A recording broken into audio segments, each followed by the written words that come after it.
안녕하세요, 제이딩입니다. 2021 시즌이 애틀란타 브레이브스의 우승으로 끝나고 오프 시즌의 꿀잼 스토브리그가 열렸습니다. 이제 팀들은 2022 시즌을 준비해야 하는 시기가 되었고 이미 버스터 포지의 은퇴나 트레버 바우어의 옵트인 소식 등이 전해지며 오프 시즌의 시작을 알리기도 했죠. 스토브리그에 가장 먼저 찾아오는 데드라인 중 하나는 퀄리파잉 오퍼 신청 마감일인데요. 올해는 11월 7일 미국 동부시간 오후 5시가 큐오 마감일이었고 금액은 1년 1840만 달러입니다. 올해 큐오를 제시받은 선수는 14명입니다. 에인절스의 라이제리 글레시아스, 휴스턴의 카를로스 코레이아와 저스틴 벌랜더, 토론토의 로비 레이와 마커스 시미언, 우승팀 애틀란타의 심장 프레디 프리먼, 다저스의 코리 시거와 크리스 테일러, 샌프란시스코의 브랜든 벨트, 매츠의 노아 신더가드와 마이클 콘포토, 보스턴의 에두아르도 로드리게스, 신시내티의 닉 카스테야노스, 콜로라도의 트레버 스토리가 그들인데요. 그 중에는 프리먼이나 시거처럼 거절할 것이 확실한 선수들도 있고 신더가드처럼 FA 제수를 위해 큐오를 받아들일 가능성이 높아 보이는 선수도 있습니다. 신더가드는 2020년 3월 토미존 수술을 받으면서 2020 시즌을 통째로 날렸고 21 시즌 막판에 돌아와 단 2이닝을 던진 게 전부였는데요. 당장의 기록만 보면 1840만 달러라는 연봉을 줄 이유가 없지만 한때 최고의 유망주였고 올스타까지 뽑혔던 토르의 부활을 위해 매츠가 한 시즌과 1840만 달러를 투자하는 것으로 볼 수 있죠. 신더가드 입장에서는 자신이 보여준 고점이 있기 때문에 2018 시즌 후에 류현진처럼 FA 제수를 통해서 내년에 더 좋은 계약을 노려볼 수도 있습니다. 이미 신더가드는 시즌 말에 큐오를 제시받으면 수용할 것이라는 얘기를 한 적이 있는 만큼 신더가드는 이변이 없는 한 큐오를 받아들일 것으로 보이죠. 마찬가지로 휴스턴의 벌랜더 역시 큐오를 받아들일 가능성이 높습니다. 한편 보스턴의 로드리게스는 부상은 없지만 코로나 때문에 2020 시즌을 포기하고 올해 복귀했다가 기록이 떨어지면서 가치가 떨어졌는데요. 다만 이로드의 경우 ERA에 비해서 투구 내용이 좋았다는 평가가 많고 3할 6푼 4리라는 비정상적인 밥입 때문에 평균 자책점은 높지만 FIP가 3.32로 전성기였던 2018년과 19년보다도 더 낮고 팬그래프에 따르면 4.74라는 ERA에도 불구하고 아메리칸 리그 투수들 중 WAR 11을 기록했기 때문에 만약 본인이 1년 1840만 달러보다 더 좋은 조건을 제시받을 수 있다고 생각한다면 큐오를 수용하지 않을 가능성도 있습니다.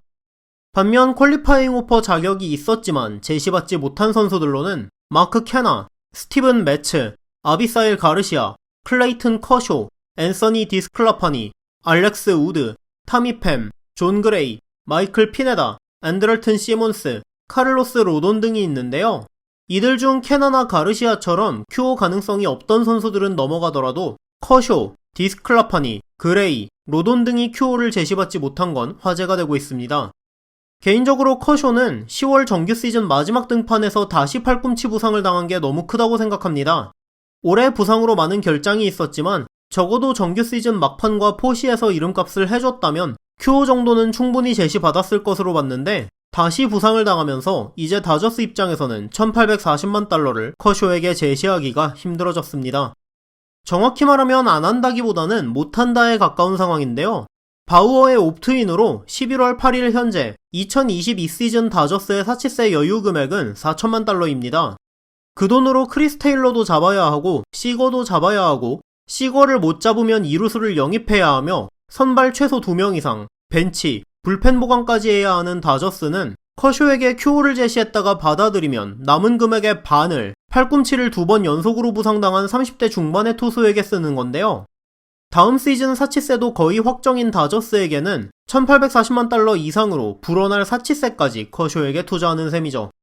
저는 다저스가 프랜차이즈의 전설 커쇼와의 동행을 위해서 평균 금액을 낮추는 대신 2년에서 3년 혹은 옵션을 낀 장기 계약을 맺으려고 할 거라고 예상하고 만약 구단의 레전드에 대한 예우까지 해준다면 내년에 프라이스, 내후년에 바우어 계약이 끝나는 만큼 뒤로 갈수록 액수를 올리는 형태의 계약을 할 가능성도 있다고 생각합니다.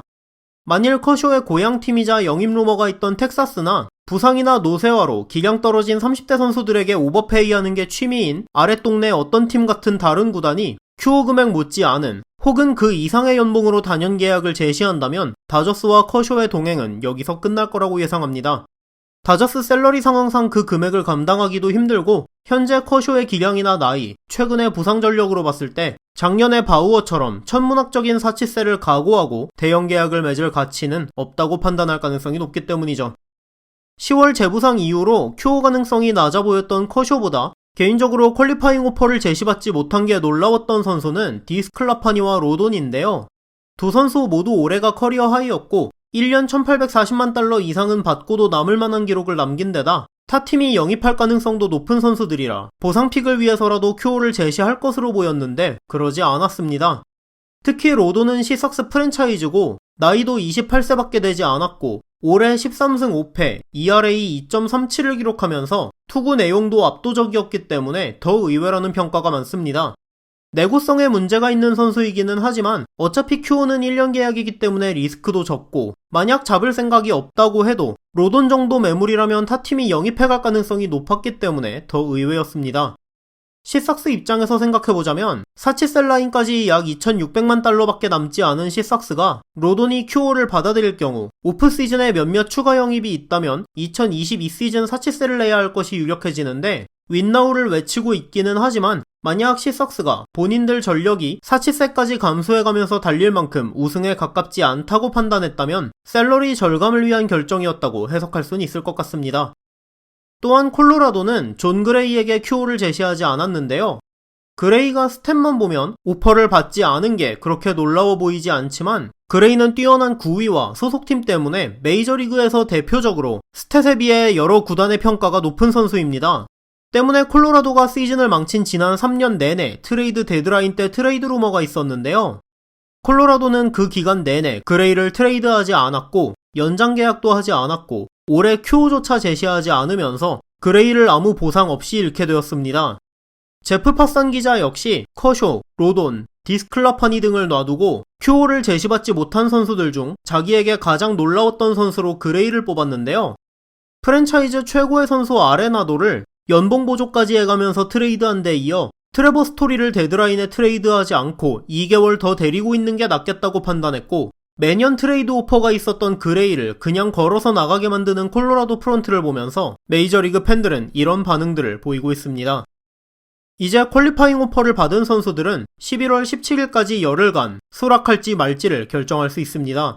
저는 벌랜더, 신더가드, 벨트 정도를 제외하면 나머지 선수들은 모두 거절할 거라고 예상하는데요.